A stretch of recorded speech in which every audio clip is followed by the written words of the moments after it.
Hello, clever people, and welcome to my review for Aquaman. So Aquaman is the, I think, like 5th or 6th DC movie to come out, and it's fighting the uphill battle because the rest of the DC movies have not been great so far. But this one follows the story of Aquaman. I forget the actual man's name, but not the actor. I forget what like Aquaman's human name is. I forgot. But it follows him as he has to face his right to the throne because his mother was a goddess and his father was a lighthouse keeper. They made him so that he's half human, half god.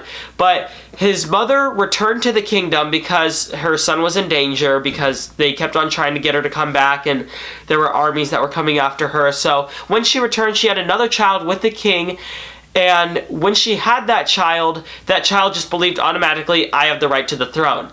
And that guy is also trying to cause war with Earth because of pollution, because of animal killing, because of all the problems that we've been causing to the oceans. And Aquaman sees human beings as they are. He sees them as creatures who deserve to live, who operate their own world. So he decides to challenge him for the throne. And from that comes a lot of CGI, a lot of action, a lot of colors, and a really fun movie. I was worried about Aquaman because I thought that the trailers looked really bad. And I just thought that this movie in general was probably going to be a disaster just based on DC's history. Even their good movies like Wonder Woman, I don't like Wonder Woman. I like Man of Steel, and that's the one DC movie that I could say that I like before this point, but even though Aquaman isn't great, even though it's still filled with flaws, it is absolutely a step in the right direction. And I feel like the reason it's a step in the right direction is because it's completely separate from everything else DC has done. It does not have Batman or Superman or Wonder Woman in it. It doesn't have those three big heroes. It has a different director entirely. It has like a whole different visual effects team, I believe. I think that they completely it feels completely separate from the rest of it. It just feels like an Aquaman movie that was released, completely separate of the DC universe, and that worked for it because the stakes in this movie feel really high, and everything else about this movie, you're not constantly questioning why doesn't Superman or Batman help because they're not even in your mind, because all you're thinking about is Aquaman and his explorations in the ocean. And yes, this movie is flawed. The writing is terrible. There's still a lot of issues with pace. It feels really, really long. For being a 2-hour and 20-minute movie, it felt like 3.5, honestly. But this movie works because it accepts the fact that it can't be self-serious. It accepts the fact that it's a dumb superhero movie. And because it accepts those two facts, and it doesn't try to be super serious with itself, it just has so much fun. What's surprising to me, most surprising, is that this movie has an $160 million budget, which is the lowest budget of all the DC movies. Yet, by far, this looks like the best DC movie.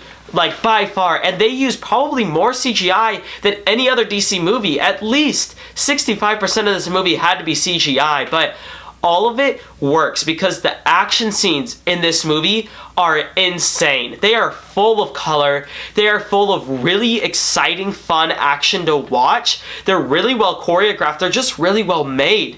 And the colors in this movie are absolutely insane. Watching the trailers, I was actually worried about the CGI because I thought that the CGI in the trailers looked pretty bad, but they did some touch-up work in between the trailers to the movie because the CGI just looks so incredible. But what's more important, and what I think really makes this movie memorable and great, is the fact that it accepts the fact that it's not just an action movie, but it's an adventure movie. They go to tons of different locations. They go on Earth. They go to the desert. They go tons of places underwater. And a lot of it takes place on land. A lot of it is in the ocean.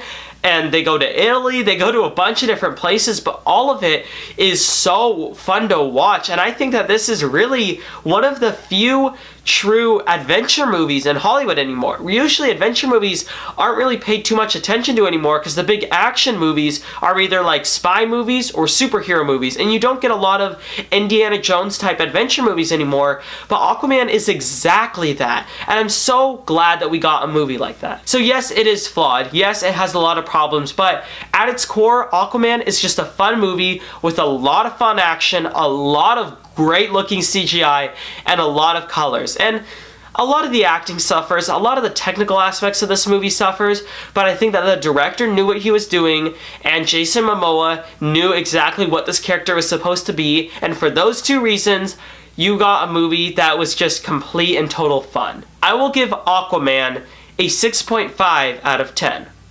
Alright, that concludes my review for Aquaman. So, what are your thoughts on this film, or what do you think of the rest of the DC Universe? Comment in the comment section below, and let me know. I'm Robert Burke, and this has been The Clever Critics. Goodbye.